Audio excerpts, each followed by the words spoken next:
amigos que nos acompanham. Bem-vindos todos para mais uma transmissão do Instituto Vida para Todos, diretamente do auditório da igreja em Campinas. Nós chegamos à mensagem 23, cujo título é A Nova Lei do Reino dos Céus. A leitura da Bíblia é Mateus, capítulo 5, 17 até 48. Embora esta porção da palavra já foi abordada na semana da conferência, Mateus 5, 6, 7, mas eu senti do Espírito de que havia necessidade de nós aprofundarmos um pouco para ver qual a direção do Espírito para nós nos capítulos 5, 6, 7 de Mateus, porque são 3 capítulos que são a essência do livro de Mateus. Ali fala, aqui fala essa nova constituição do reino dos céus, ou seja, a nova lei para um povo celestial. A igreja é a realidade do reino dos céus. Portanto, a igreja, sendo a realidade do reino dos céus, não é regida pelas leis dessa terra, nem é para se cumprir pelos recursos terrenos. Nós devemos todos ser transportados para uma dimensão diferente, uma dimensão celestial, uma dimensão divina e espiritual. Graças a Deus, nós começamos a falar isso na última mensagem, falando sobre um coração novo, um espírito novo e uma nova constituição. Eu comecei abordando a respeito de Ezequiel capítulo 11. O Ezequiel capítulo 11 está dentro do contexto de que o povo de Israel e o reino de Judá havia feito o que era mal diante do Senhor. Eles não guardaram os juízos do Senhor e nem andaram nos seus estatutos. E eles foram se afastando e foram após outros deuses, a ponto de Deus os deixarem perder a sua própria terra. Quer dizer, a boa terra de Canaã foi algo que Deus prometeu a Abraão, Isaque e Jacó. E as duras penas, esse povo passou primeiramente por uma experiência amarga de vaguear pelo deserto por 40 anos. E finalmente, sob o comando de Josué, esse povo, somente a nova geração desse povo, com a exceção de Caleb e Josué, entrou para a boa terra de Canaã. E finalmente, o povo de Deus teve um lugar para se fixar para fazer a vontade de Deus. Mas, nesse momento de Ezequiel, nas proximidades de Ezequiel 10, quer dizer, desde Ezequiel 7 até Ezequiel 14, mostra que esse povo havia perdido a boa terra.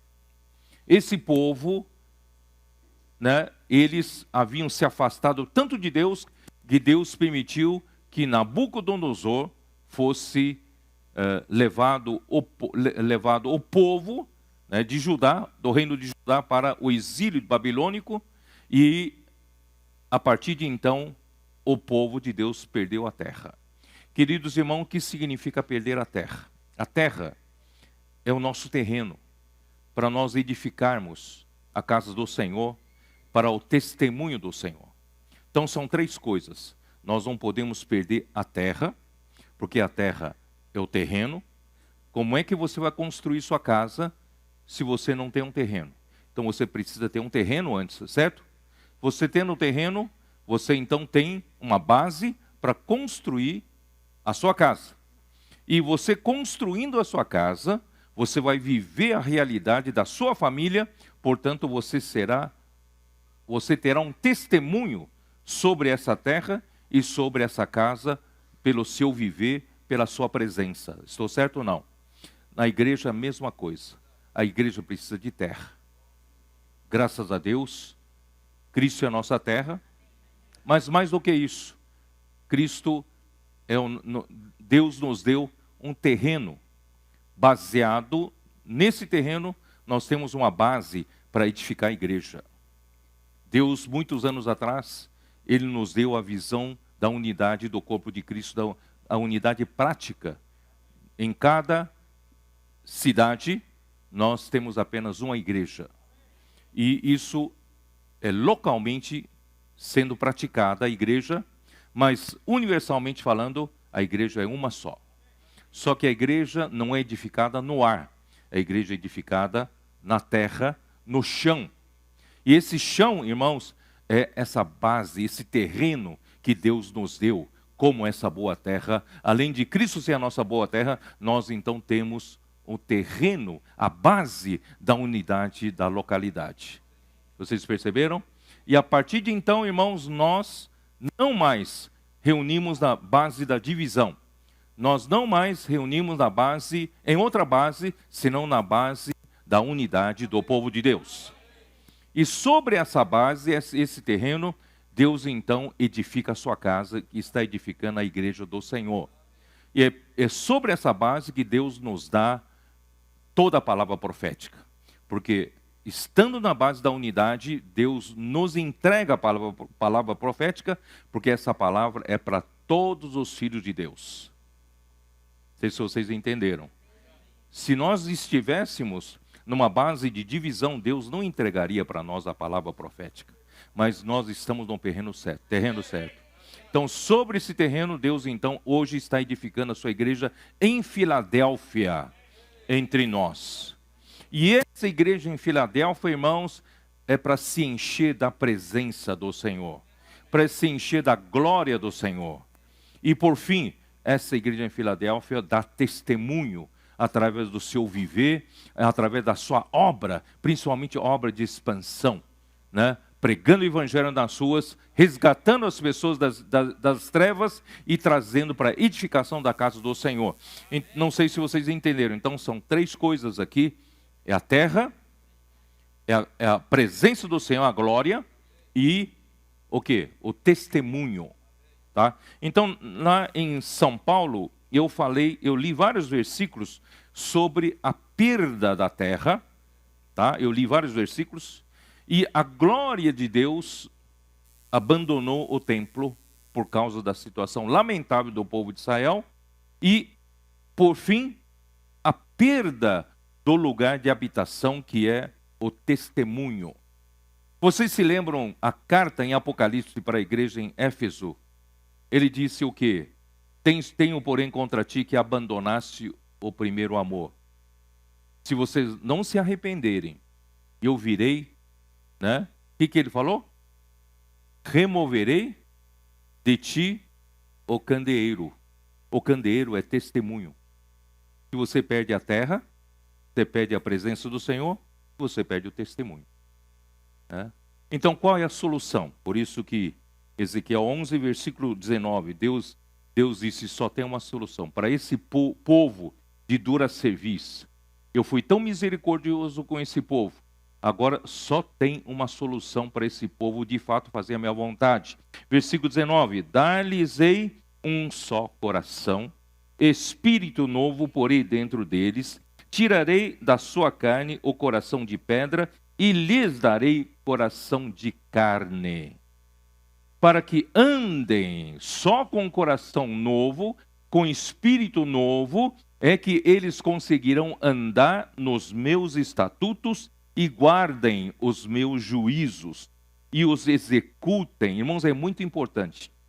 Eu vou repetir. Os estatutos do Senhor, a palavra que o Senhor nos dá para a igreja, é para nós andarmos nela. Quer dizer, a palavra é para nós vivermos. Muitos confundem que ser um bom cristão é ser um bom pregador da palavra. Sim, você precisa pregar a palavra, mas você precisa, antes de tudo, viver a palavra. O seu andar deve ser de acordo com o que você prega.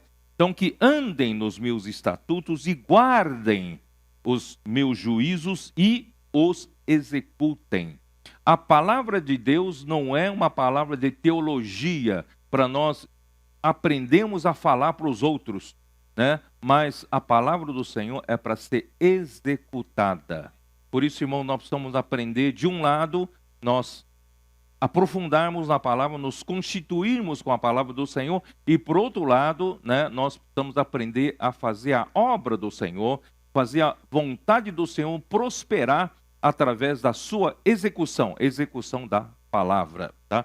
Então, só tem um jeito, quando chegou na era da nova aliança em que nós estamos, só tem uma solução para que esse povo novamente não se afaste, né, dos desejos de Deus, que de fato nesses 20 séculos, a gente estava estudando a história da igreja, não é isso? Acompanhando, né, seguindo o livro Andrew Miller, e nós estamos vendo como esse povo se afastou, até onde não podia se afastar mais do propósito inicial de Deus. Mas graças a Deus nós ainda vamos retomar, nós vamos ver esse povo, finalmente Deus fez esse povo voltar, e chegou na condição que nós estamos.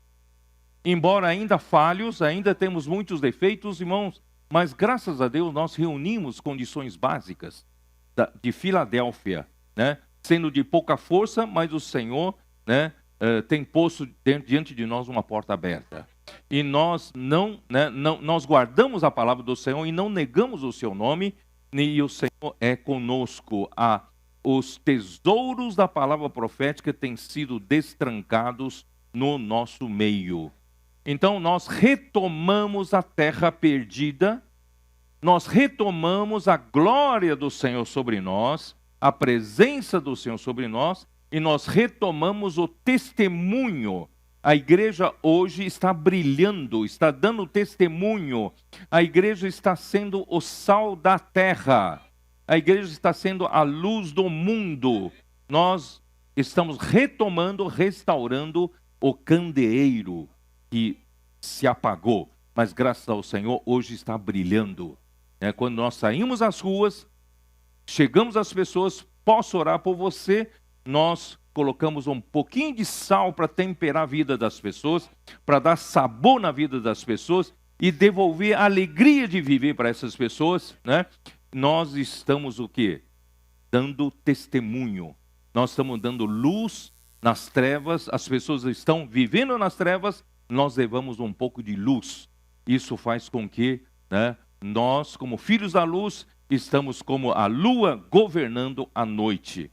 Bom, então aí quando chega no capítulo, eu quero ser rápido porque eu já falei isso na última mensagem, e capítulo 18 de Ezequiel, vocês se lembram? Ali havia um provérbio corrente entre o povo de Deus que dizia o quê? Esse provérbio dizia: os pais comeram uvas verdes, mas são os dentes dos filhos que ficaram embotados. Em outras palavras, eles diziam que o caminho do Senhor não era direito. O caminho do Senhor era tortuoso. Em outras palavras, não dá para praticar a palavra do Senhor. Irmãos, infelizmente, né, ainda há pessoas que, diante de tantos testemunhos dos milagres acontecendo, através da palavra que o Senhor está nos dando recentemente, né, da palavra profética, e as coisas sendo confirmadas, testemunhos e mais testemunhos, irmãos, ainda tem gente que não acredita. Essa palavra não dá para praticar. Tem gente até que tem aversão quando fala de colportagem. Tem aversão quando fala que os irmãos saem às ruas para pregar o evangelho, ou jovens, avança jovem. Irmãos, até quando o Senhor tem que esperar? Não é? Então vamos pedir para o Senhor: Senhor, não vamos ficar pondo desculpas de que não dá para praticar a palavra. E não fica condenando a palavra do Senhor, dizer que a palavra do Senhor não é direita, é tortuosa. Os seus caminhos são tortuosos. Não. Eu que não estou conseguindo praticar. Então que o Senhor tenha misericórdia de mim eu quero me arrepender, eu quero mudar de plano. Aqui no plano terreno não vou conseguir praticar, mas no plano celestial sim. Então o que Deus deseja, irmãos, que nós mudemos de plano. Saímos desse plano terreno, que nós vamos só ficar falando que não dá para praticar, que a palavra, né, que os caminhos do Senhor não são direitos. Irmãos, vamos mudar de plano. Como? Né, no capítulo 18, versículo 31. Lançai sobre vós todas as vossas transgressões com que transgredistes e criai em vós um coração novo. Irmãos, só tem essa solução. Pare de culpar que essa palavra não funciona. Irmãos, está funcionando. Está mais do que claro, irmãos. Hoje, olha, eu acabei de receber, nem ouvi direito um testemunho que acabou de sair, lá na região do Pará. O SEAP saiu, né? Os seapistas voltaram do campo todos alegres, cheio de testemunhos. Um testemunho de uma irmã. Ela foi falar com o moço que estava na frente, não sei se era de um banco, dizendo, posso orar por você? Isso é agora, porque essa história parece que já houve no passado, mas agora, aconteceu agora. Foi falar com um moço, esse moço começou a orar pelo moço, esse moço passou a chorar em pranto, chorar e não parava mais. Aí a comportora perguntou para ele, o que aconteceu? O que aconteceu com ele? Ele falou assim, eu e o meu bando, dá uma olhada aqui, eu e meu bando estava para assaltar esse banco. E nós íamos atirar em muita gente. Quem nos impedir, nós vamos atirar muita gente, nós estamos resolvidos para roubar. E a sua oração me desmontou. Eu vou chamar os meus comparsas, nós vamos embora daqui. Agora, é agora. Não é a história do ano passado, não, agora. Tá? Então, irmãos, são testemunhos desse tipo. Nós vamos esperar o que para acreditar? Vamos crer. Com um novo coração, com um novo espírito. Nós conseguimos praticar isso sim. Se eu não consigo, eu vou me arrepender. Não é só virar 180 graus nesse plano terreno, mas ir para outra dimensão. Na outra dimensão eu tenho alegria. Na outra dimensão eu consigo ver. Né? Porque em Mateus 13 o Senhor falou assim, né? A vós outros é dado conhecer o mistério do reino dos céus. Porque eles não, aqueles que estão com o coração endurecidos, eles não vão entender. Eles têm ouvidos, mas não vão ouvir. Eles têm o quê? Né? Eles têm coração, mas eles não vão entender. Irmãos, mas a nós, a igreja como reino dos céus, Deus então entregou esse mistério do reino dos céus para nós entendermos. Então vamos lançar fora de nós todas as nossas transgressões, né? Vamos pedir para o Senhor criar em nós um coração novo, um espírito novo, né? Por que nós vamos continuar morrendo em nós, irmãos? Irmãos, você quer ficar na situação da igreja 10 anos atrás? 10 anos atrás, irmão, nós éramos todos agentes secretos, escondidos em nossos locais de reunião, e ainda que esse local tão grande aqui, né? Mas as pessoas não nos conheciam na rua. Mas graças a Deus, irmãos, hoje tudo mudou. Nós estamos, resgatando as pessoas nas ruas. Embora, né, a linha de frente são só 300 comportores. Mas a segunda onda, nós temos aí os irmãos e irmãs das igrejas pregando o evangelho, nós temos Avança Jovem pregando o evangelho, nós temos tantos outros fazendo trabalho de comportagem por hora e etc. Não é isso? Nós temos a rede de cuidado, estamos resgatando as pessoas e cuidando das pessoas. Irmãos, isso é maravilhoso, porque nós ganhamos um coração novo, um espírito novo. O coração, irmãos, é para amar o Senhor. Um coração novo é renovar nosso amor pelo Senhor. Irmão, tudo parte do amor. Todo sábado eu tenho uma reunião com o PAC. Eu falo para os comportores, a comportagem dinâmica não é para ganhar dinheiro. A comportagem dinâmica é para salvar as pessoas por amor ao Senhor. O Senhor perguntou para Pedro, tu me amas mais do que estes outros? Então vai apacentar os meus cordeiros. Então, irmãos, a comportamento dinâmica, número 1, a motivação é por amor ao Senhor, é que nós vamos para as ruas, salvar as pessoas. Não é isso?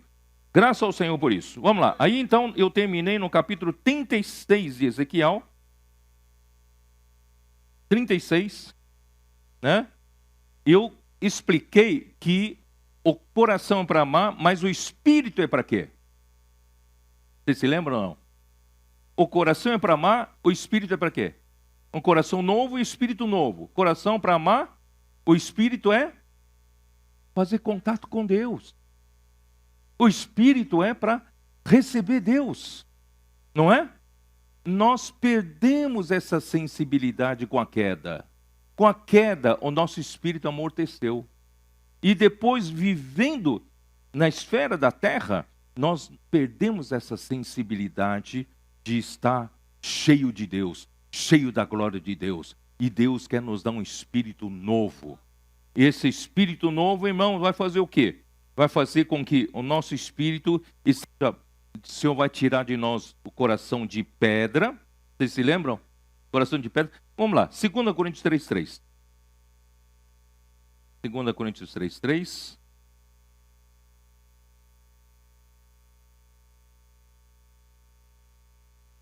Estando já manifestos como carta de Cristo, produzida pelo nosso ministério, escrita não com tinta, mas pelo Espírito do Deus vivente. Irmãos, quando Deus nos dá um espírito novo, Ele então consegue escrever em nós com o Espírito do Deus vivo, mas não em tábuas de pedra, mas em tábuas de carne, isto é, nos corações. Então, tendo um novo coração e tendo um novo espírito, o Espírito do Deus vivo consegue inscrever nos nossos corações de carne, em nossos corações, tá? Então, graças ao Senhor, por isso, nós então passamos a agir como Deus age, né? Em Isaías 57, como diz? Isaías 57. Nosso Deus, Ele é um Deus que habita na eternidade. Capítulo 57, versículo 15. Porque assim diz o alto, o sublime, que habita a eternidade. Por isso, irmãos, ele não está limitado ao tempo e espaço, muito menos limitado pela nossa mente lógica. Parece que tudo que Deus quer fazer aqui na terra tem que passar pela permissão da nossa mente lógica. A gente diz, não, mas não é assim, Deus. Assim não funciona. 20 anos atrás não era assim, Senhor. Mas o Senhor, ele não é limitado pela sua mente lógica. Então vamos entender que Ele habita a eternidade. Ele é o alto. Por isso que Ele nos regenerou do alto. Nós nascemos lá de cima. Não somos mais regidos pelas leis aqui na terra. Nós somos regidos pela lei, nova lei. A lei lá de cima. Porque Ele é do alto e sublime e habita a eternidade, o qual tem o nome de Santo. Ele é o único santo, único distinto, separado de todo mais. Ele é o santo, Ele é o único. Habito no alto e santo lugar, mas ao mesmo tempo, né, de um lado, Ele não é limitado pelo tempo e espaço. Ele não habita em coisas materiais, mas Ele faz uma exceção. Ele habita no alto lugar, Ele habita no santo lugar, mas Ele também habita onde? Com o contrito e abatido de espírito, para vivificar o espírito dos abatidos e vivificar o coração dos contritos. Então, esses dão lugar para, vocês lembram, para a descarga elétrica acontecer. Descarga elétrica está, a carga elétrica está numa nuvem carregada eletricamente, lá no céu. Só que a atmosfera em volta é refratária, vamos dizer assim, é isolante. Não permite que essa descarga elétrica aconteça.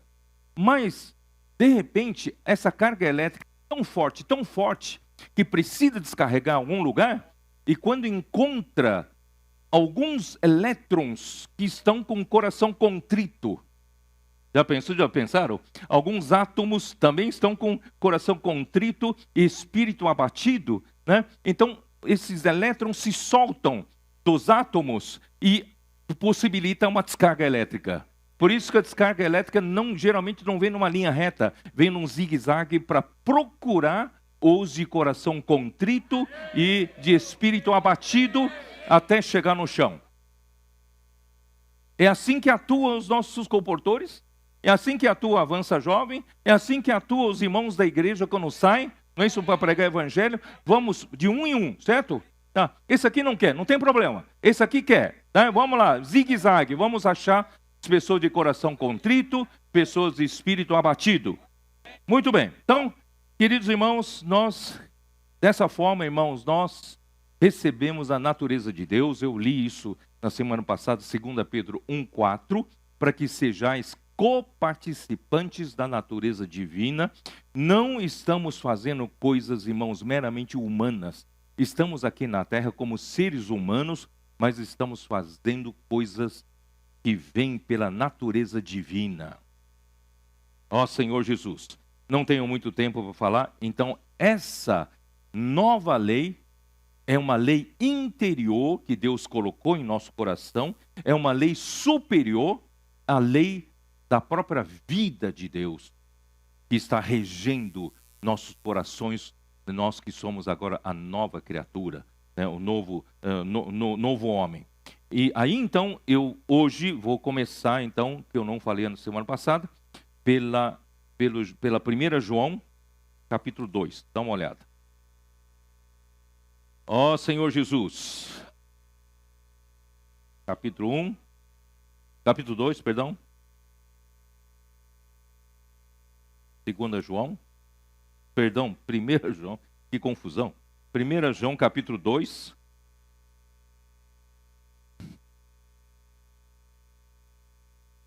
Versículo 27.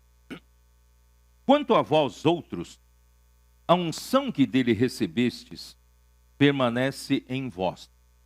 E não tendes necessidade de que alguém vos ensine. Mas como a sua unção vos ensina a respeito de todas as coisas, e é verdadeira, e não é falsa, permanecei nele, como também ela vos ensinou. Filhinhos, não, pois, permanecei nele, para que quando ele se manifestar, tenhamos confiança e dele não nos afastemos, envergonhados na sua vinda. Irmãos, graças a Deus, o Senhor hoje, na regeneração, Ele nos deu um coração novo. Na regeneração, no nosso novo nascimento, Ele nos deu um espírito novo. Esse espírito nasceu de Deus. Esse espírito novo agora, irmãos, está pronto para receber a unção espiritual. E essa unção espiritual nada mais é do que o óleo composto da unção que está em Êxodo capítulo 30. Né? Vocês se lembram, Êxodo capítulo 30, versículos de 23 a 25. Vamos dar uma olhada, vai? Acho que tem irmãos que talvez não conheçam. Vamos lá. Êxodo 30.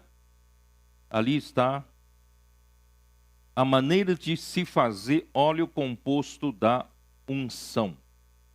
Versículo 23. Tu, pois, toma das mais excelentes especiarias de mirra fluida, 500 ciclos, de cinamomo odoroso, a metade, a saber, 250 ciclos, e de cálamo aromático, 250 ciclos, e de cássia, 500 ciclos, segundo o ciclo do santuário, e de azeite de oliveira, 1 hin.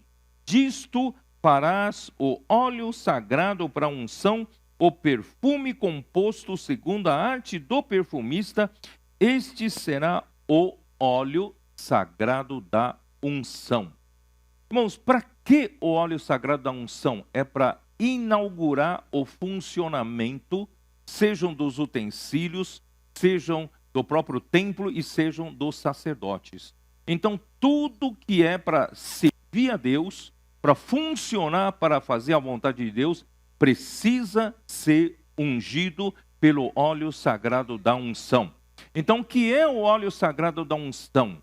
É diferente do Espírito de Deus? É um outro Espírito? O Espírito de Deus do Antigo Testamento é reconhecido e simbolizado pelo azeite puro. O azeite puro representa o Espírito de Deus. Só que, queridos irmãos, para Deus, então, ele acrescentou mais alguns elementos para, eu não sei como é que chama aqui, né? Aqui é fazer um produto sob medida, né? Personalizada para o seu cliente, né? Existe uma palavra em inglês que muitos usam, né? É anglicismo, que é customizado, né? Vou fazer um produto customizado para atender o meu cliente, as especificações do meu cliente. Quer dizer, vou fazer sob medida para o meu cliente. Tá? Então, o óleo composto da unção, irmãos, Deus então pegou o seu Espírito de Deus, ele acrescentou alguma coisa para atender a necessidade específica do homem. O que ele acrescentou? Ele acrescentou 4 especiarias. 4 já é um número de homem. Então, essas 4 especiarias são tudo que Jesus passou como homem. Seja o seu viver humano, seja a sua morte, obedecendo ao Pai, não é isso? Seja a sua ressurreição, né?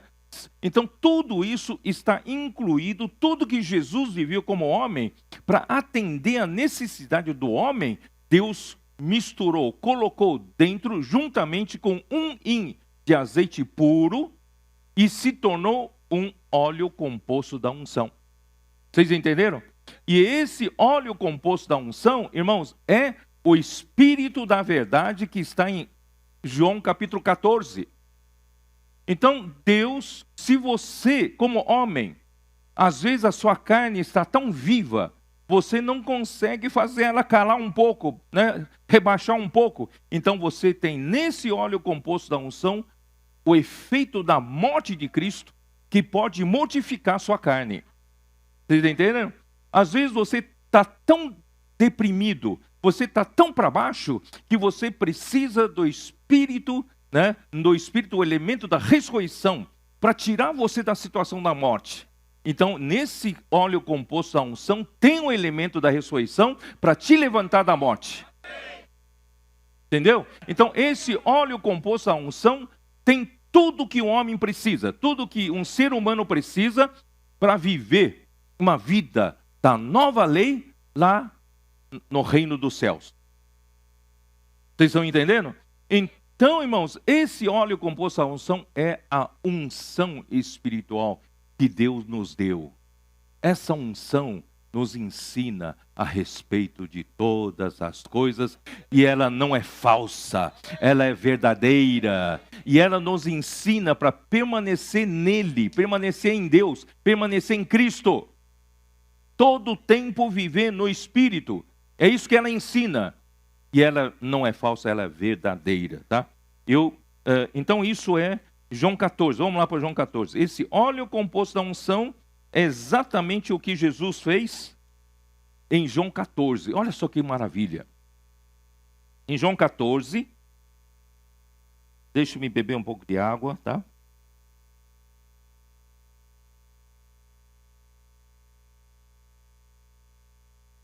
Os discípulos estavam tristes.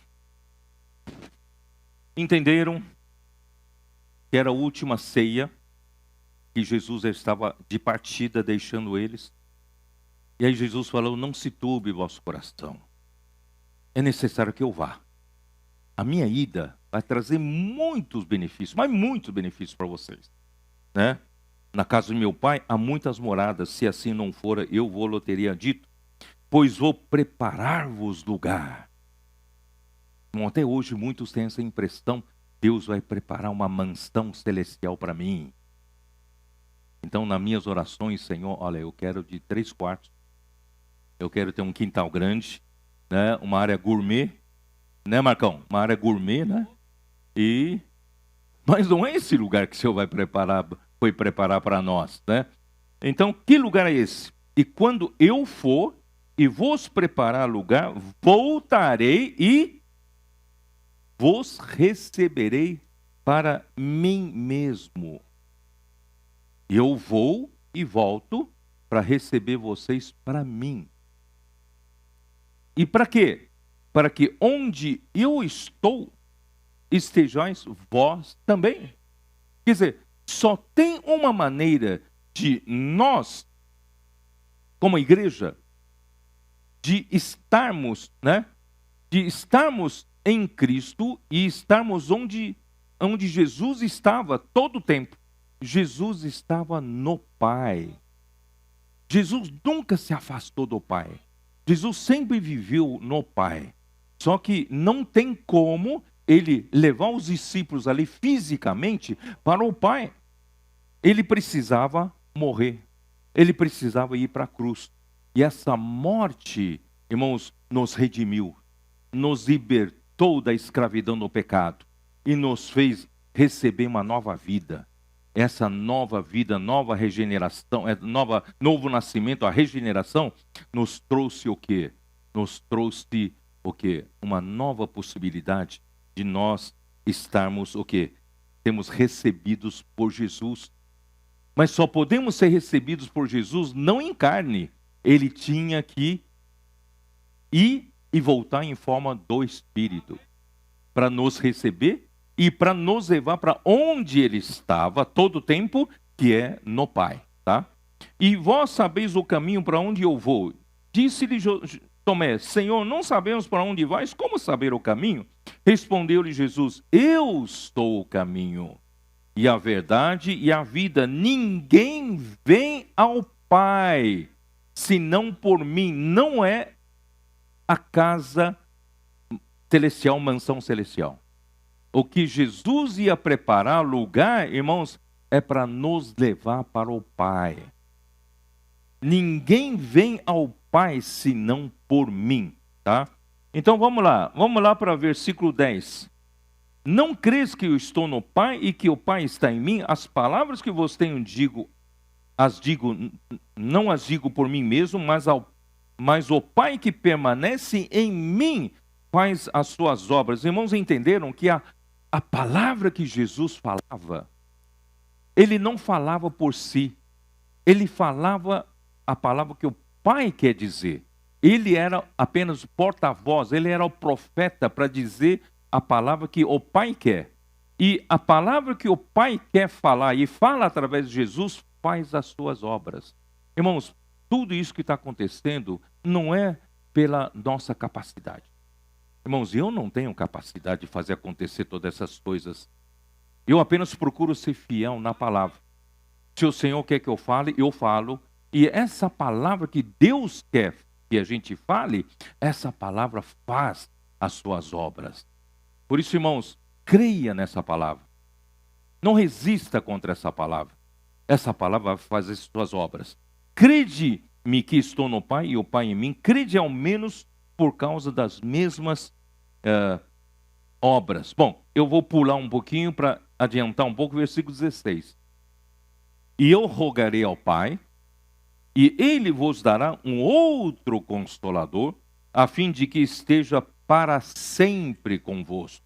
Eu, Jesus em carne, não vou conseguir ficar para sempre com vocês.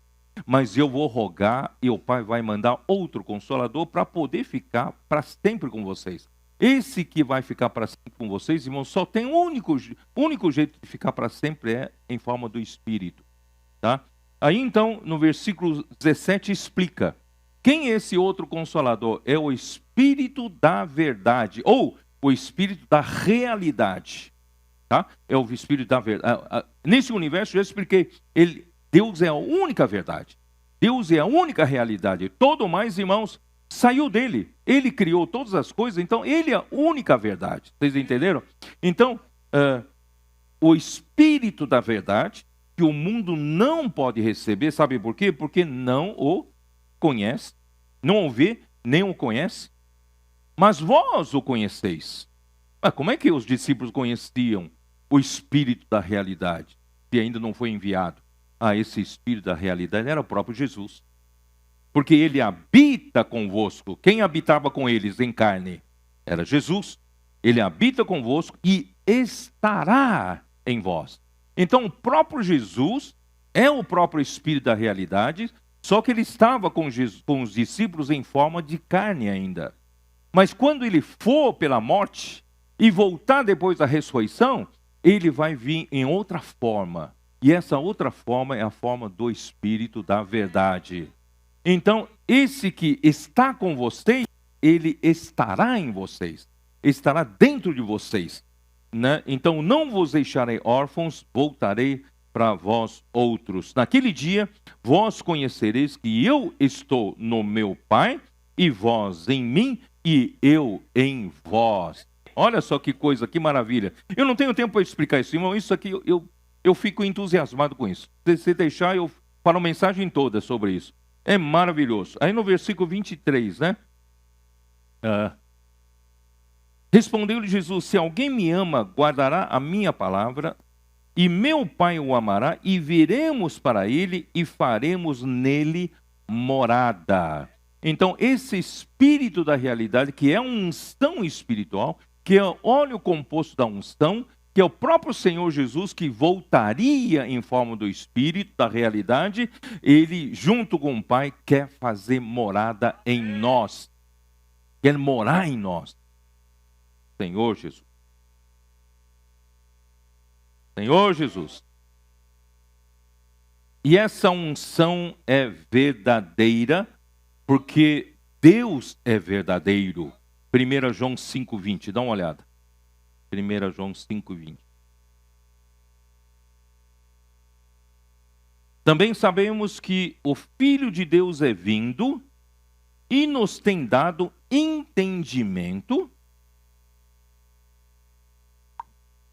para reconhecermos o verdadeiro.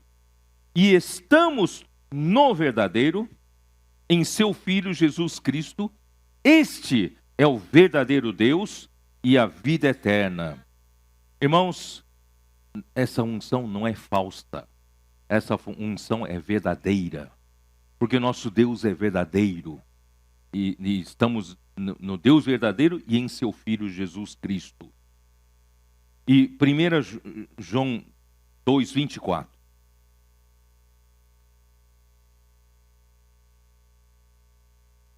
Senhor Jesus.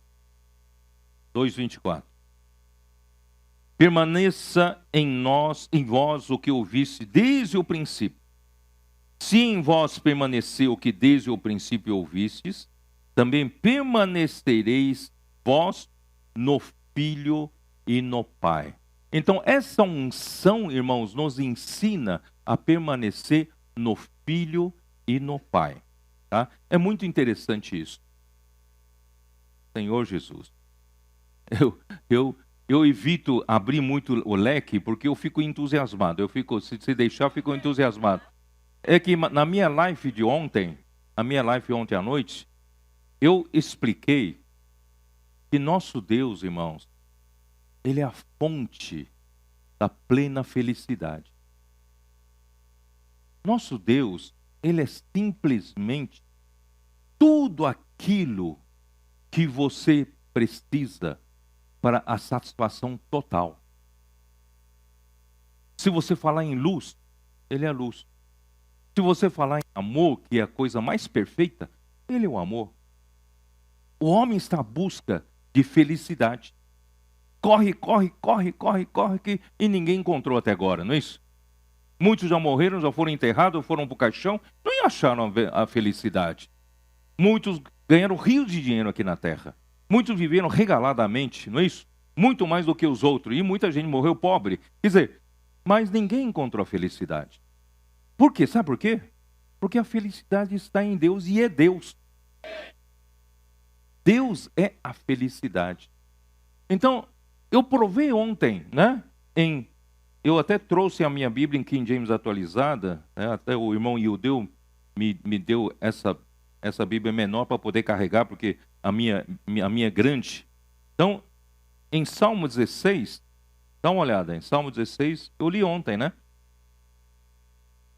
Se vocês acompanham as minhas lives, as lives são boas porque me dá a oportunidade de explicar mais, né? Aí consegue ter uma visão global melhor, né?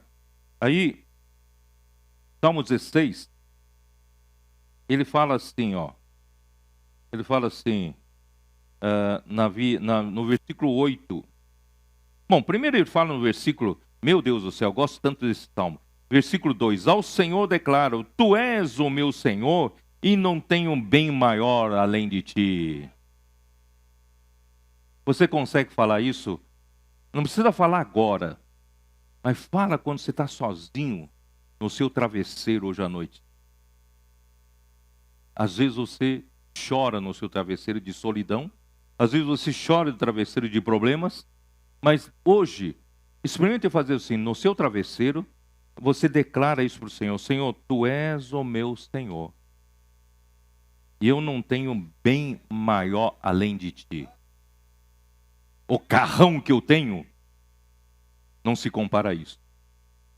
A casa que eu construí, dos meus sonhos, não se compara a isso. A realização profissional que já alcancei, não se compara a isso. Tu és o bem maior que eu tenho. Mesmo que você não tenha essa realidade, mas um dia você vai descobrir.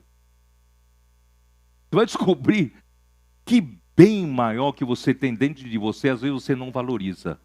Nosso Deus, Ele é tudo, irmãos, tudo. Aí, Ele logo joga para a terra, para a igreja.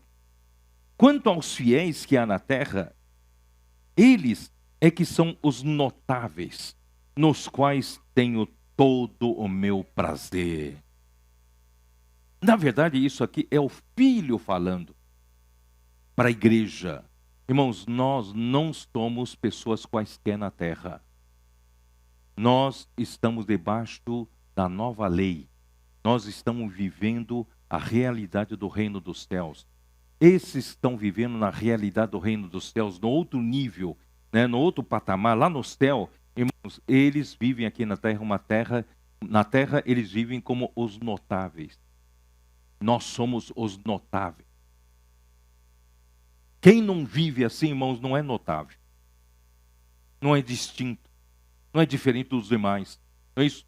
Todo mundo vive como os demais. Nós não somos os demais. Nós somos os notáveis, tá? Nos quais tenho todo o meu prazer. Então, essa noite, em cima do seu travesseiro, você declara para o Senhor que o Senhor é o teu Senhor e você não tem bem maior do que Ele, mas declara também que a igreja, que os tantos, aqui na terra, são os notáveis em quem você tem todo o seu prazer. Versículo 8, tenho sempre o Senhor diante de mim, com Ele à minha direita, não serei abalado. Porque o reino de Deus tem a base de justiça. Essa base faz com que a gente não seja abalado nunca, tá? E versículo 9, eu quero mostrar para vocês isso, ó. Essa é a razão da alegria que trago no coração e no íntimo exulto de prazer. E assim meu corpo repousará em paz, porque tu não me abandonarás nas profundezas da morte. Isso aqui é uma oração que Jesus fez ao Pai. E Deus, de fato, não deixou seu corpo ver corrupção. Sabiam disso? Mas ele fala, o que ele fala aqui de alegria, irmãos, você pode acreditar que é verdade. Mesmo diante da cruz, diante do sofrimento maior. Olha aqui. Essa é a razão da alegria que trago no coração e no íntimo exulto de prazer. Porque ele tem um Pai como a fonte do prazer.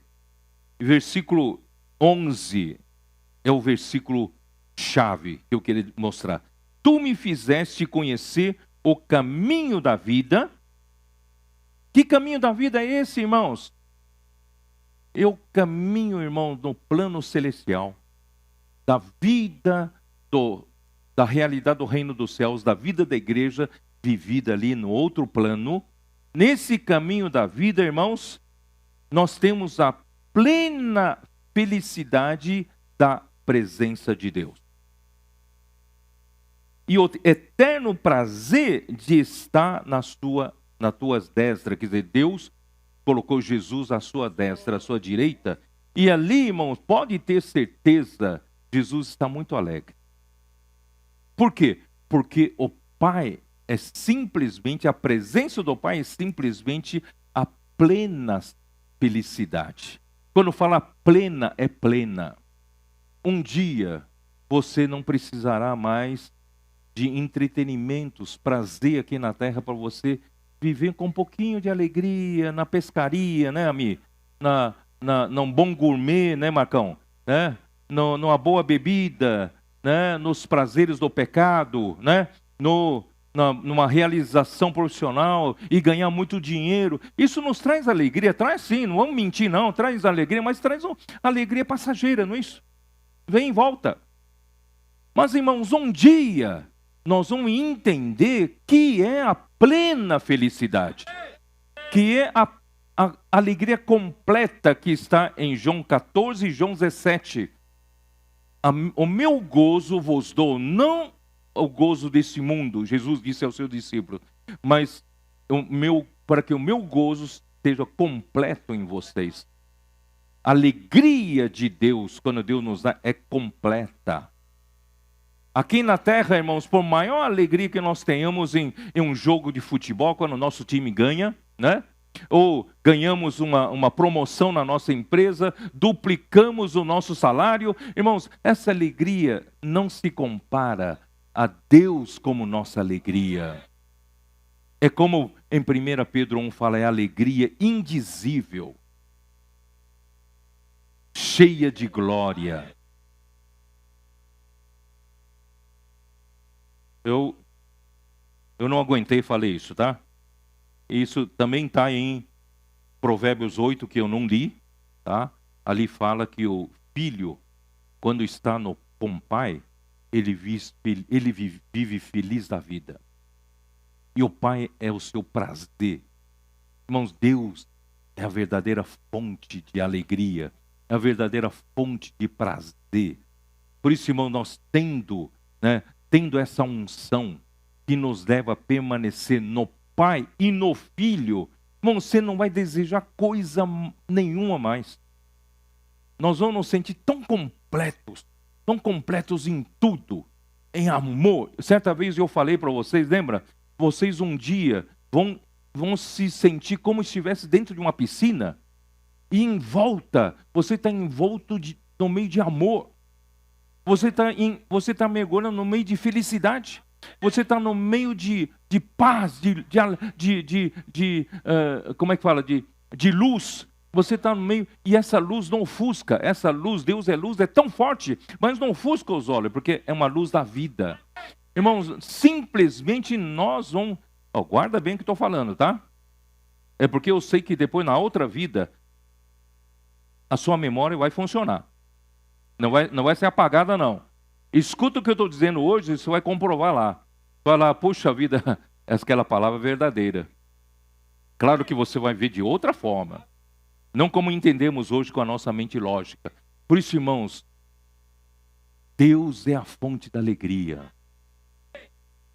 Uma irmã me escreveu na mídia social, irmão Pedro, eu não sei, você fala da alegria, da felicidade, então a minha vida é só tristeza, o que eu faço? Irmãos, eu não sei como responder para ela.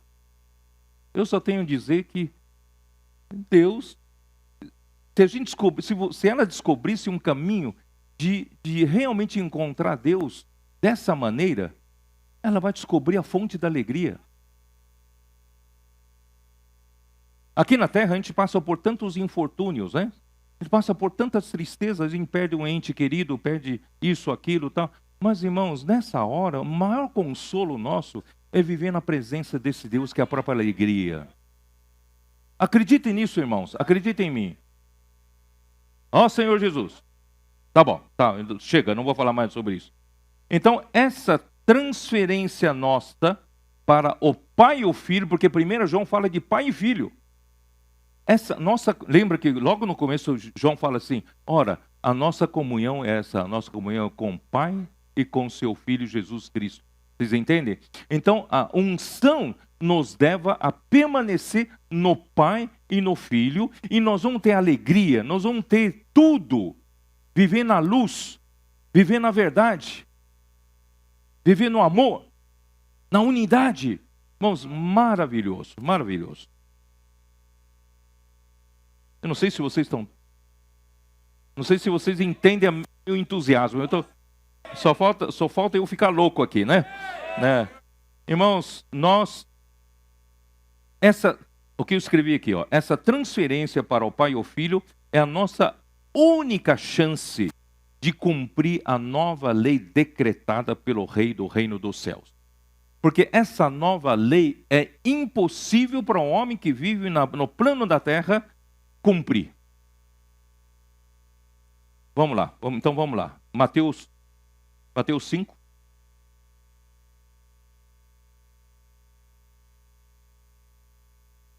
Mateus 5, 17. Não penseis que vim revogar a lei ou os profetas. Não vim para revogar, vim para cumprir. Porque em verdade vos digo, até que o céu e a terra passem, nem um i ou um tio jamais passará da lei até que tudo se cumpra. Aquele, pois, que violar um desses mandamentos, posto que dos menores, e assim ensinar aos homens, será considerado mínimo no reino dos céus. Aquele, porém, que os observar e ensinar, esse será considerado grande no reino dos céus, porque vos digo que se a vossa justiça não exceder em muito a dos escribas e fariseus, jamais entrareis no reino dos céus. Irmão, isso é muito sério, muito sério. Não pense que Jesus veio revogar a lei. Tá bom, não precisa mais cumprir a lei. Jesus foi o único homem na terra que conseguiu cumprir toda a lei. Não há segundo homem que tenha observado a lei na sua totalidade e com precisão. Ninguém. Só Jesus. Jesus cumpriu toda a lei. Então, ele está qualificado a decretar uma nova lei, e essa nova lei, irmãos, é muito superior à lei antiga, tá? A lei antiga. Então, o corpo humano foi corrompido por Satanás, tornando assim a carne pecaminosa. E essa carne pecaminosa é incapaz de guardar a lei. Isso está em Romanos 8:3. Dá uma olhada. Romanos 8:3. Todos nós hoje temos a carne do pecado em nós. Isso nos impossibilita de cumprir toda a lei, guardar toda a lei. 8:3. Por quê? Porquanto o que fora impossível à lei, no que estava enferma pela carne, vocês entenderam, né? A carne fez com que se torne um homem pecador, impossível de guardar a lei. A lei está enferma por causa da nossa carne. Não tem o que fazer. A lei exige, mas pelo fato de nós termos a carne pecaminosa, nós não conseguimos guardar a lei que Deus quer, tá? Mas isso fez Deus enviando seu próprio Filho em semelhança de carne pecaminosa no tocante ao pecado, e com efeito condenou Deus na carne o pecado. Pelo fato dele não ter pecado, mas ele veio pela mulher, vocês se lembram? Ele veio pela mulher, então ele não participa do pecado, mas ele ganhou pela Maria, pela Virgem Maria, a semelhança da carne pecaminosa. Não participou do pecado, mas ele levou essa semelhança da carne pecaminosa para a cruz. E quando essa semelhança da carne pecaminosa foi para a cruz, levou o pecado junto. Então condenou Deus na carne o pecado. Graças a Deus por isso, né? Então, Deus enviando o seu filho, isso está em Gálatas 4:4, que é nascido de mulher. Eu faço questão de dizer isso. Jesus é nascido de mulher. Gálatas 4:4. Vindo, porém, a plenitude do tempo, Deus enviou o seu filho, nascido de mulher, nascido sob a lei. Ele é nascido de mulher, portanto, ele não participou do pecado, mas ele tomou a semelhança da carne pecaminosa, e ele também é nascido sob a lei para cumprir a lei. Vocês entenderam? Deus então fez questão que ele viesse sob a lei para esse homem, o único homem, cumprisse a lei. Então, Romanos 3:21. A lei então faz exigências para o homem, e o homem não tem poder. E a lei não, a lei só tem capacidade de fazer exigências, de evidenciar o pecado, mas não tem a capacidade de dar vida para o homem. Tá? Romanos 3, versículo 21.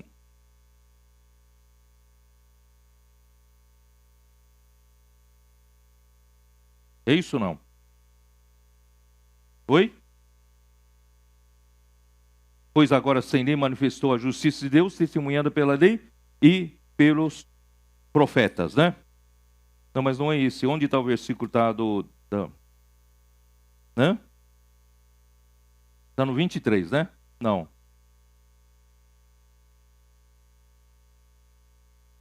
Senhor Jesus.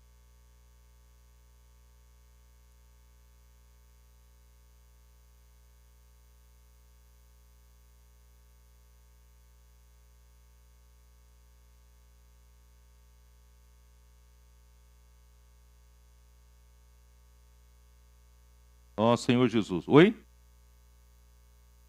A lei, ela não tem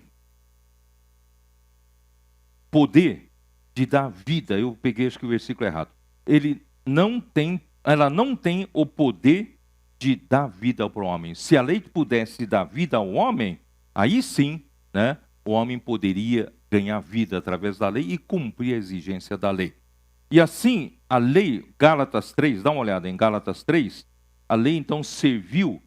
Para que serve a lei? Serviu de aio, né, para guardar o povo de Deus, o Antigo Testamento, o povo de Deus, até que viesse a fé, Jesus Cristo, né, por meio de Jesus Cristo. Então, Gálatas 3, versículo 20. Aqui, ó. Está aqui, eu tinha errado. É Gálatas 3:21, não era Romanos, né? Romanos 3:21. Gálatas 3:21. É porventura a lei contrária às promessas de Deus? De modo nenhum, porque se fosse promulgada uma lei que pudesse dar vida, a justiça, na verdade, seria procedente de lei. Tá? Então, mas a lei não tem a capacidade de dar vida. Aí no versículo 23, mas antes que viesse a fé, estávamos sob a tutela da lei, e nela encerrado para que essa lei que de futuro havia de revelar-se, de maneira que a lei nos serviu de aio para nos conduzir a Cristo, a fim de que fôssemos justificados por fé, não é por observância da lei. Mas tendo vindo a fé, já não permanecemos subordinados ao aio, pois todos vós sois filhos de Deus mediante a fé em Cristo Jesus. Tá? Então isso é muito importante, irmãos, nós entendemos isso. Tá? E, então, a fé, irmãos, Romanos 11:1, a fé é a certeza das coisas que se esperam. E Hebreus 11, né, versículo 1. A fé é a certeza das coisas que se esperam. Essa certeza é hipóstase.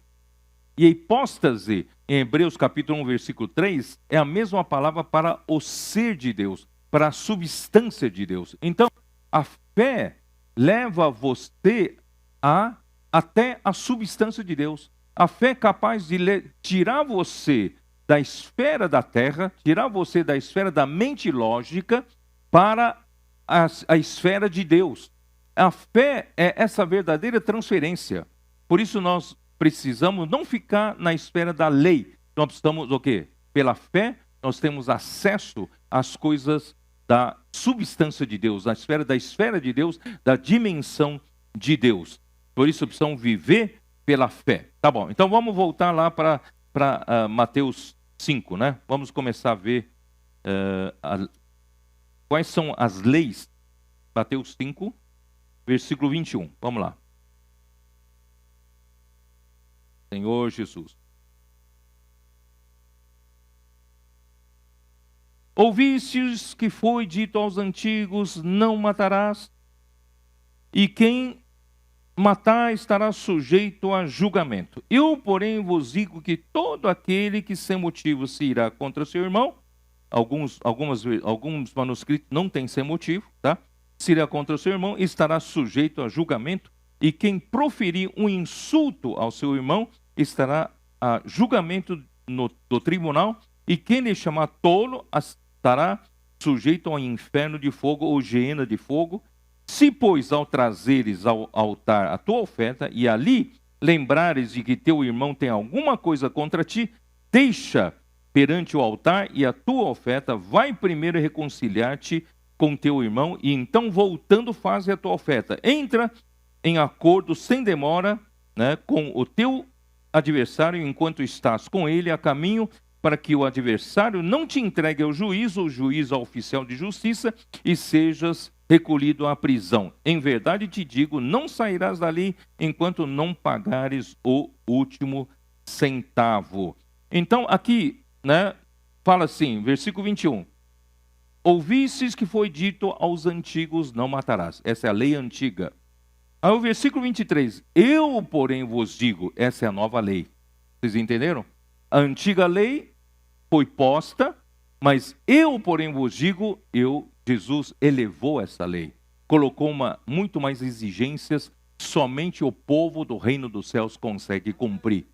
Quem ganhou novo coração, novo espírito, consegue cumprir, tá bom? Então, você matar, eu espero que não tenha nenhum homicida aqui, né? Eu quero acreditar que 100% dos irmãos aqui não infringiu essa lei, certo? Não matarás? Quem matou? Não precisa levantar a mão. Quem matou já? Acho que ninguém matou aqui. Mas a nova lei é muito mais exigente. É odiar.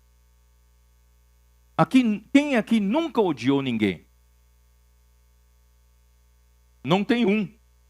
Não tem um.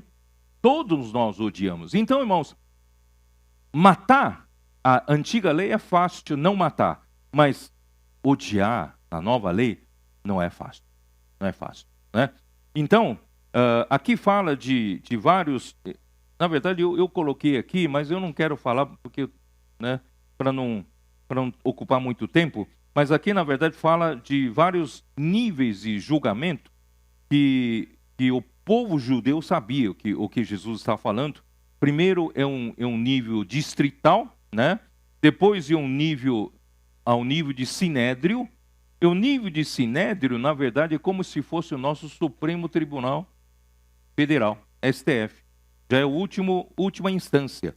E outro nível é geena de fogo, inferno de fogo, aí é a nível de Deus, tá? Então eu não quero detalhar aqui, porque os judeus sabiam disso. Mas eu quero dizer para vocês que para nós, do povo do reino dos céus, nós temos um julgamento que a gente tem que tomar cuidado.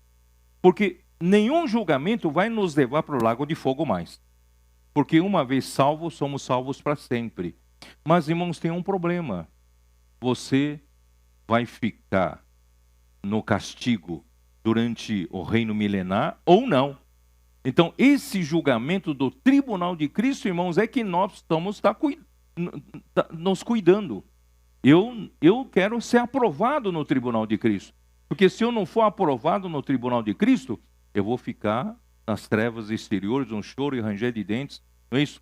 Eu não vou para o lago de fogo, mas esse fogo pode me pegar durante o reino milenar. Mas no fim, nós vamos todos participar da nova Jerusalém, novo céu, nova terra. Mas para nós, do povo do reino dos céus, irmãos, nós queremos ser aprovados diante do tribunal de Cristo. Portanto, irmãos, se a gente tem alguma ofensa aqui entre os irmãos, melhor tratar hoje. Para que, se a gente carregar essa ofensa não tratada, quem sabe naquele dia é aquilo que vai fazer você tropeçar, não entrar para reinar como vencedores, né, Abdias? Não vale a pena a gente tratar hoje? Né? Então vamos tratar, se a gente tem alguma ofensa, algum problema, sabe? Defraudamos alguém ou alguma coisa aconteceu, vamos tratar hoje aqui, para que nenhum oficial de justiça leve a gente lá para lá para choro, ranger de dentes, né? Bom, então esse tribunal de Cristo, vou ler um pouquinho só para a gente, 2 Coríntios capítulo 5, versículo 10. Na verdade são todos versículos conhecidos, mas é só para você ter uma impressão do que seja, tá? É esse tribunal que a gente tem que tomar cuidado. 2 Coríntios capítulo 5, versículo 10. Porque importa que todos nós compareçamos perante o tribunal de Cristo para que cada um receba segundo o bem ou o mal que tiver feito por meio do corpo. Irmãos, o nosso julgamento, ou seremos aprovados como vencedores, ou não aprovados, tudo depende do que vivemos enquanto vivemos neste corpo. Porque a hora que esse corpo terminar o seu prazo de validade, terminou a nossa chance. Ou já fomos aprovados, ou não fomos aprovados. Então, enquanto nós ainda vivemos nesse corpo, irmãos, vamos aproveitar para viver uma vida que seja aprovada, tá? Então, nós todos vamos comparecer perante o tribunal de Cristo. Romanos 14, versículo 10.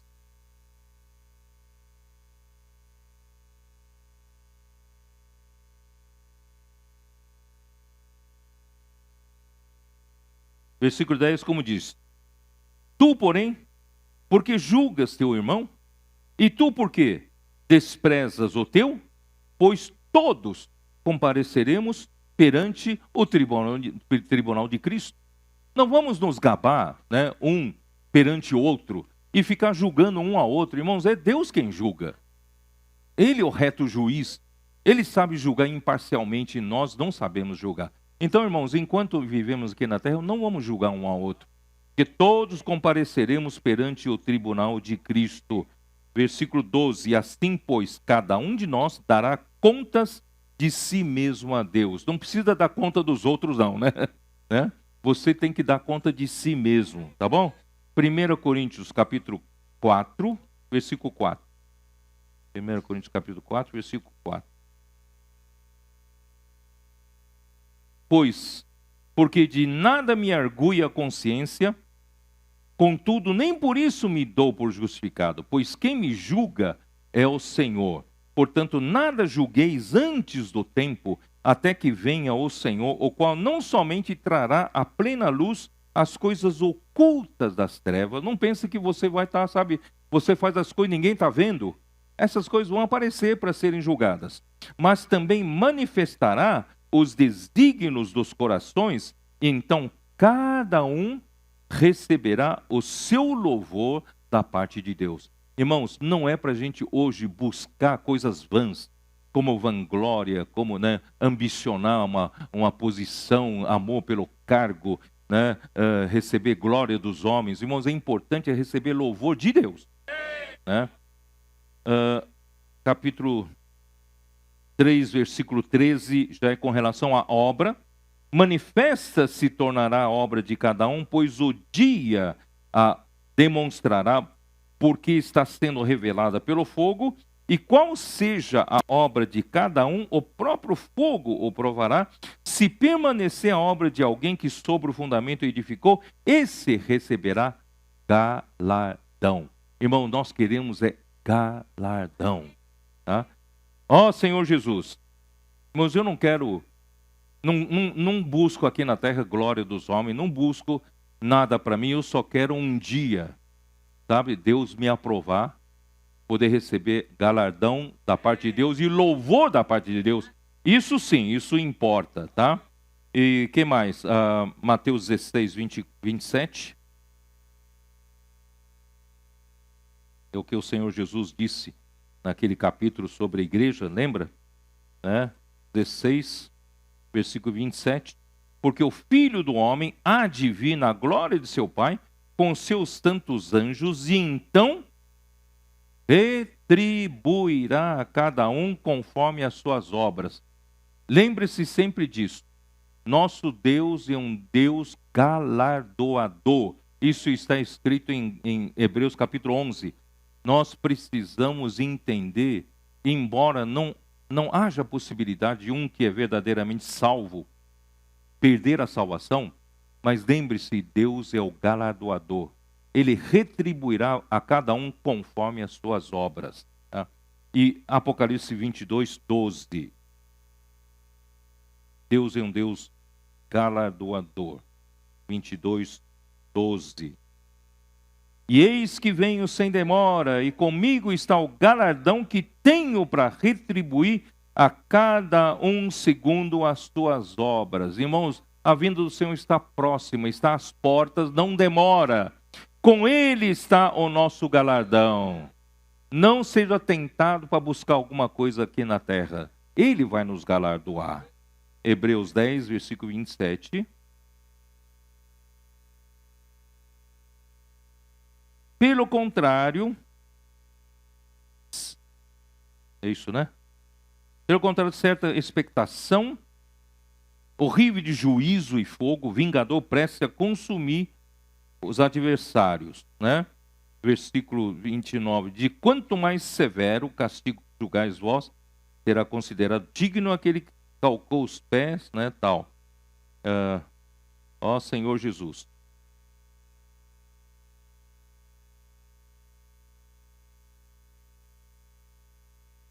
Eu acho. Versículo 30, né? Cadê o versículo 30? Ah, está aqui, né? Ora, nós conhecemos aquele que disse: a mim pertence a vingança e eu retribuirei.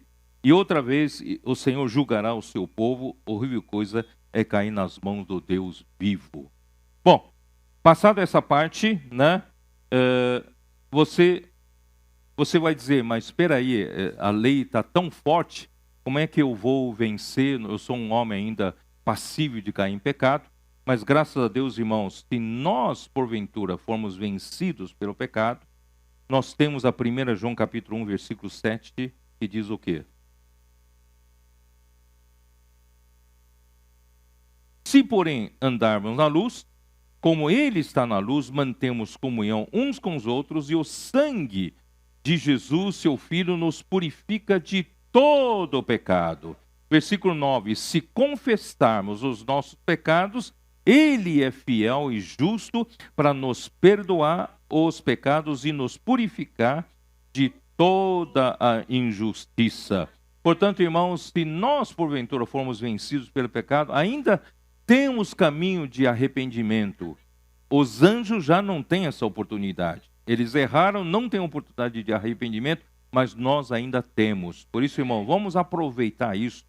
Se a gente tropeçou, levanta, vamos seguir adiante, né? Na vida da igreja nós devemos lidar com as ofensas de hoje, já falei isso, né? Para não sermos disciplinados durante o reino milenar, devemos despojar de nós toda, isso está em Colossenses 3:8, toda ira, indignação, maldade, maledicência, linguagem obscena, né, do nosso falar. E nós devemos revestir-nos de esplâncno, de compaixão, de bondade, humildade, mansidão, longanimidade, suportando uns aos outros e perdoando uns aos outros. Isso é em Colossenses 3, 12 até 14. Irmão, essa é a vida do reino dos céus, do povo do reino dos céus. Agora vamos lá para ver questão do adultério. Eu tenho uma coisa importante para falar com vocês. Mateus 5, 27.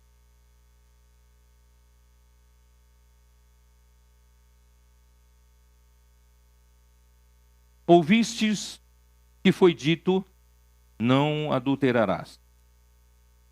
Eu, porém, vos digo, qualquer que olhar para uma mulher com intenção impura, no coração já adulterou com ela.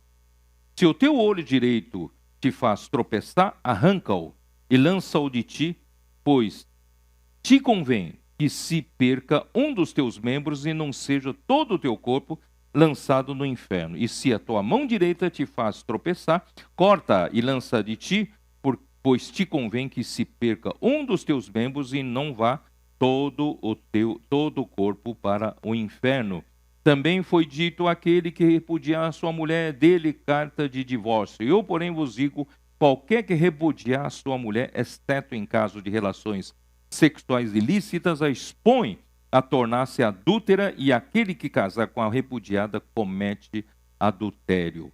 Bom, irmãos, o meu encargo de falar essa parte, primeiramente, o que sempre, né, a nós foi advertido, com relação, né, à antiga lei, era mais fácil, não adulterarás. Mas com a nova lei, é muito mais difícil, muito mais rigorosa.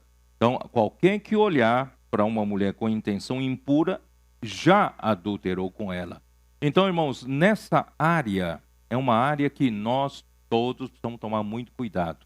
Às vezes mesmo, sabe, a gente já vê exemplos de grandes grupos, os seus líderes, né? E nessa área acaba quando você começa a ter posição, começa a ter poder, começa a ter dinheiro, e geralmente se afrouxa nesse cuidado e acaba caindo nesse problema sério. Portanto, irmãos, nós, com relação à sensualidade, nós precisamos tomar todo cuidado. Tá? Todo cuidado. Né? No passado, quando era jovem, nós fomos ensinados a nunca permanecer num recinto fechado, duas pessoas de sexo oposto, a não ser a sua própria mulher ou o seu próprio marido, certo? E justamente para evitar que aconteça qualquer coisa. Então, nós devemos, então, não criar oportunidade, ocasião para acontecer o pecado. Mas, irmãos, aqui está dizendo, né, que se tiver olhar uma mulher com a intenção impura. Então eu queria aproveitar essa situação para dizer para vocês o seguinte: essa nova lei, ela não quer tratar meramente não fazer isso. Não apenas, né, é proibido fazer isso. Infelizmente, quando a lei fala que é proibido, parece que a lei acaba dando um close. Sabe o que eu quero dizer? Acaba amplificando. O pecado está aqui. Se você deixar ele quietinho, ele está no tamanho dele. Mas de repente vem a lei, avulta o pecado. O que é avultar o pecado? Amplia, fica grande. Então, se você o dia inteiro pensar esse pecado avultado, não posso fazer isso, não posso fazer isso. Esse pecado vai avultando, chega a ocupar todo o meu pensamento. Eu fico todo o tempo escravo, não posso fazer isso, não posso fazer, um dia você vai fazer. Então, irmãos, qual é o segredo? Qual é o segredo para nós vencermos isso? Primeiro, né, você deve fugir de todas as coisas que alimentam, né, esse tipo de sensualidade. Mas onde eu quero chegar é o seguinte: eu vou falar uma coisa, às vezes você pode soar óbvio para você, pode soar, é como um ovo de Colombo. Depois que alguém colocou em pé o ovo, vai dizer, isso é óbvio, eu sabia disso. Mas ninguém nunca conseguiu colocar, é isso. Então, assim, eu vou dizer para vocês o seguinte: alguém pode dizer, mas eu fui vencido pelo pecado. Eu fui vencido pela tentação. Eu não resisti à tentação, eu não tenho culpa. Não é assim? Ou alguns até jogam para algum passe de, sei lá, né? Alguém fez alguma coisa demoníaca e alguma ação diabólica, né? E alguém fez alguma coisa que eu fiquei enredado. Eu caí, não consegui vencer isso. Irmãos, parece que a gente quer sempre se desvencilhar de culpa, né? Se desvencilhar, nos justificar dos nossos erros. Mas onde eu quero chegar, irmãos? Nós precisamos enxergar o mecanismo pelo qual o pecado ocorre. É isso que eu quero mostrar essa noite. O mecanismo começa pela cobiça. a cobiça. Por isso que Deus, nos 10 mandamentos, dá uma olhada lá, Êxodo 30. Êxodo 30. Êxodo 20, perdão. Êxodo 20. Depois dos 5 primeiros mandamentos sobre Deus, não é isso? Amarás o Senhor teu Deus, né? Não tomará o nome do Senhor em vão. Então, aí no 5º mandamento, também é com relação a Deus, que é honrará teu pai e a tua mãe, não é isso? Para que prolongue os teus dias na terra que o Senhor teu Deus te dá. Até o versículo 12. São 5 mandamentos de uma tábua. E a segunda tábua a primeira tábua é com relação a amar a Deus, e a segunda tábua é com relação a amar o próximo. E com relação ao amor ao próximo, começa assim, versículo 13: não matarás, não adulterarás, não furtarás, não dirás falso testemunho contra o teu próximo. O 5º aqui é: não cobiçará a casa do teu próximo. O 5º aqui, Beto, aqui mostra a raiz que leva você a cair nos últimos 5. Desde o matar, adulterar, furtar, dirar falso testemunho, tudo começa pela cobiça. Porque ele fala: não cobiçarás a casa do teu próximo. Não cobiçarás a mulher do teu próximo. Isso já não é adulterarás? Não adulterarás? Nem o seu servo, nem a sua serva, nem o seu boi, nem o seu jumento, nem coisa alguma que pertença ao teu próximo. Irmãos, tudo começa pela cobiça. Se você não tivesse cobiça em você, você estaria livre. Você não teria problema nenhum. Mas a cobiça está aqui dentro de nós. Cabe a nós, irmãos, tratar com isso. Tiago, como diz Tiago? Tiago 1. Dá uma olhada lá, Tiago.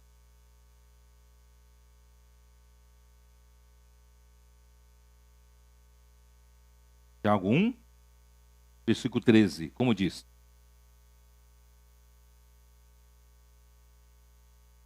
Ninguém ao ser tentado, diga: sou tentado por Deus.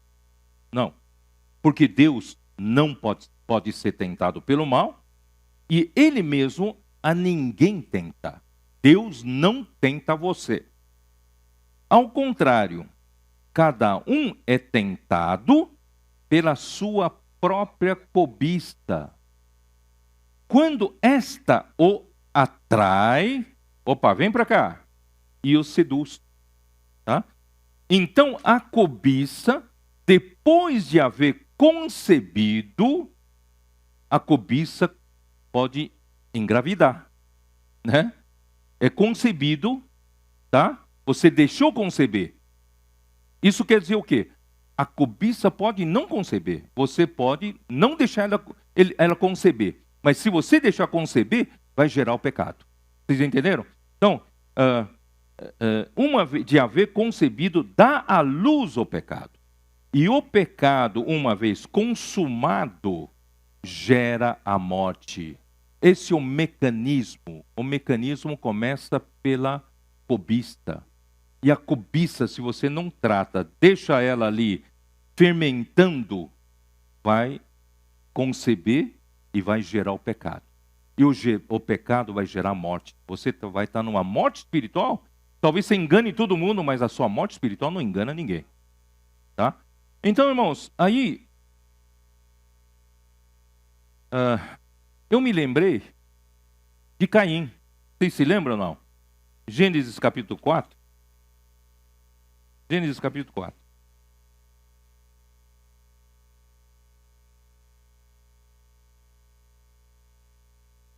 Versículo 4. Abel, por sua vez, vou ler. Versículo 3. Aconteceu que no fim de uns tempos trouxe Caim do fruto da terra uma oferta ao Senhor. Abel, por sua vez, trouxe das primícias do seu rebanho e da gordura deste, agradou-se o Senhor de Abel e de sua oferta, ao passo que de Caim e de sua oferta não se agradou. Irou-se, pois, sobremaneira Caim e descaiu-lhe o semblante. Irmãos, até aqui é a questão de cobiça. Você vai dizer, mas cobiça aqui? Aqui não está cobiçando nenhum bem, mas está cobiçando ser agradado por Deus. Às vezes, no caminho espiritual, na nossa carreira espiritual, o Senhor levanta uns e não levanta outros. O Senhor usa mais outro do que você. Você cobiçava aquela posição. Você cobiçava aquilo que aquele irmão teve. Irmãos, isso é tudo nasce pela cobiça. Aí começa a odiar. Né? Irmãos, eu estou falando isso porque eu lá na igreja de São Paulo, desde muito tempo atrás, né, havia alguns irmãos que quase que eu vi eles crescerem jovem, tudo tal. Quando eles perceberam que eu vou falar especificamente de um, quando ele percebeu que só por estar do meu lado, né, fazia parte até, né, do meu grupo familiar, né, só meu estar do lado, e não o alcei algum cargo, alguma posição na igreja ou na obra, ele ficou decepcionado uma vez, duas vezes, três vezes, e agora saiu. Ficou com raiva de mim. Sempre fiz bem para ele. Sabe por quê? É esse negócio de cobiçar o lugar, cobiça um posto, uma posição, cobiçar um lugar destacado, etc, etc. Irmãos, cuidado com isso. Aí então, olha só, versículo 6. Então lhe disse o Senhor deu chance para ele não deixar a cobiça conceber, tá? Por que andas irado e por que descaiu o teu semblante? Se procederes bem, não é certo que serás aceito? E eu disse para esse irmão, se você buscar o Senhor vai te exaltar, assim como se você procurar exaltar, será humilhado, mas se você se humilhar, assim como Jesus Cristo fez, no seu tempo vai ser exaltado. Se procederes bem, será que não será aceito? Se a oferta de Abel agradou a Deus e não de Caim, então Caim não podia mudar de atitude? E que a sua oferta fosse aceita? Ele não poderia virar o jogo? Pode virar o jogo, mas ele não quis virar o jogo. Então, ele deixou conceber a cobiça e virou pecado. E o que Deus fala assim? Se procederes bem, não é certo que serás aceito? Se, todavia, procederes mal, eis que o pecado jaz à porta. O pecado está à sua porta. Se você deixar essa cobiça conceber, engravidar, vai gerar pecado que está na sua porta. E o seu desejo, os desejos do pecado, será contra ti, mas a ti cumpre dominá-lo. Você pode dominar. Você pode lidar com sua cobiça. Se arrepender diante do Senhor. Vocês entenderam? Esse mecanismo, se o Senhor der luz para muita gente, vai salvar muita gente. A gente não precisa deixar a cobiça gerar pecado. Cobiça, talvez todos nós tenhamos no velho homem, mas não alimente a cobiça. Romanos 7:7.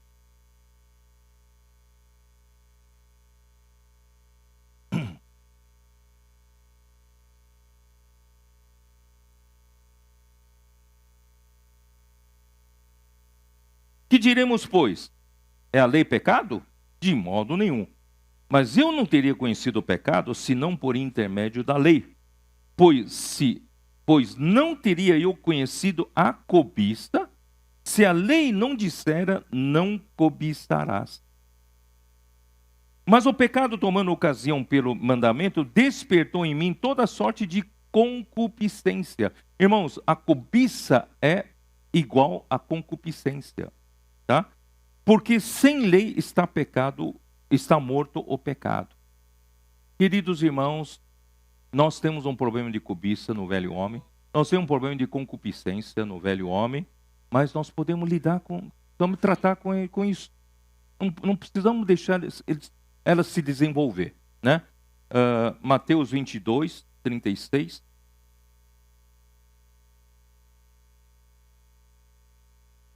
A nova lei, irmãos, o Senhor deu essa nova lei para a gente justamente, hoje, a gente vivendo a vida da igreja, a gente não precisa cair mais nisso, certo? Porque isso arruína a gente. Arruína todo o seu futuro de serviço ao Senhor, sabia? Não vamos deixar Satanás nos arruinar e nos inutilizar, né? 22, 26. É isso, né? 36, perdão. Mestre, qual é o grande mandamento na lei? Respondeu-lhe Jesus: amarás o Senhor teu Deus de todo o teu coração, de toda a tua alma e de todo o teu entendimento. Este é o grande primeiro mandamento. E o segundo, semelhante a esse, é: amarás o teu próximo como a ti mesmo. Desses 2 mandamentos depende toda a lei e os profetas. Irmão, nós estamos falando de Mateus 5, nós estamos falando da lei e cumprir a lei. Mas vamos dizer assim, o objetivo principal da lei, irmãos, é amar a Deus e amar o próximo. Se você tirar isso, eu vou cumprir toda a lei, eu vou ser rigoroso comigo mesmo, irmão. O que Deus quer é que você ame a Ele com todo o seu coração, toda a sua alma, todo o seu corpo, toda a sua força, e também ame ao próximo como a ti mesmo. Se você ama o próximo como a si mesmo, não terá cobiça. Você entende o que eu quero dizer? Puxa, se outro está sendo muito usado pelo Senhor, esse outro você ama como você mesmo, você vai, que bom. Graças a Deus, Senhor, esse irmão está sendo usado. Essa irmã está sendo usada, não é isso? Você não tem cobiça, não tem ciúmes. É ou não é? Você não cometeria nenhum desses 5 mandamentos finais, porque você ama o próximo. Por isso, irmão, vamos praticar o amor. Eu vou chegar lá, peraí. Mateus 13.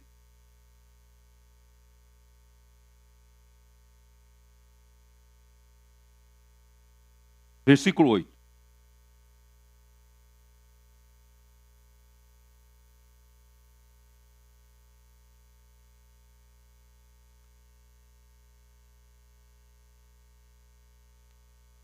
Vamos ganhar tempo. Vamos para Efésios 5. O meu tempo está curto. Que horas são, hein? Está cedo ainda? Que horas são? 20h40. Já 21h40? Nossa, já passou o tempo. Ó Senhor Jesus.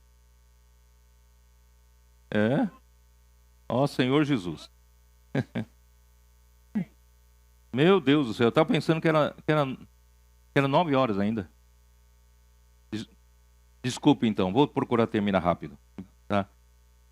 Capítulo 5, versículo 3.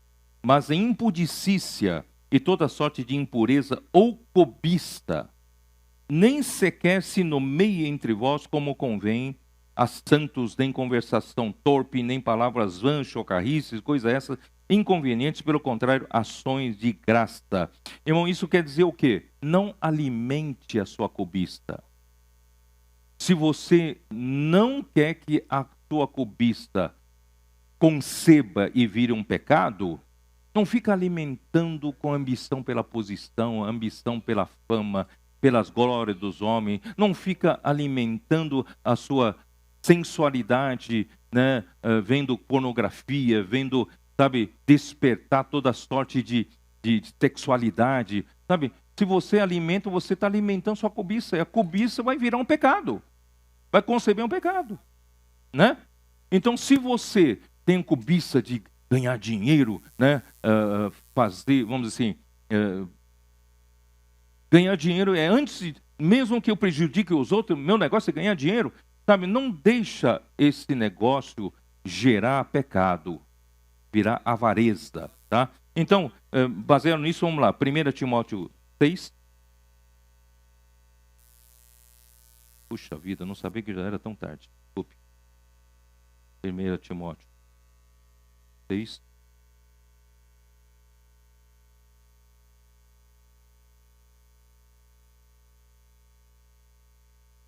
Ó Senhor Jesus, não vamos alimentar a cobiça com relação ao dinheiro, não é isso? Versículo 5, né? Altercações sem fim por homens cuja mente é pervertida, né? Supondo que a piedade é fonte de lucro. De fato, grande fonte de lucro é a piedade com contentamento. Não tenha cobiça pelo dinheiro, porque porque nada temos trazido para o mundo, nem coisa alguma podemos levar dele. Tendo sustento e com que nos vestir, sejamos contentes. Se nós temos o que comer, o que beber, temos possibilidade de ter saúde para pregar o evangelho, posso orar por você, cuidar das pessoas, irmão, Deus é a nossa felicidade. Não é? Ora, os que querem ficar ricos, esse é o problema. Os que querem ficar ricos caem em tentação e cilada e em muitas concupiscências insensatas e perniciosas, as quais afogam os homens na ruína e perdição. Por quê? O amor do dinheiro é raiz de todos os males e alguns nessa cobiça se desviaram da fé e a si mesmo se atormentaram com muitas dores.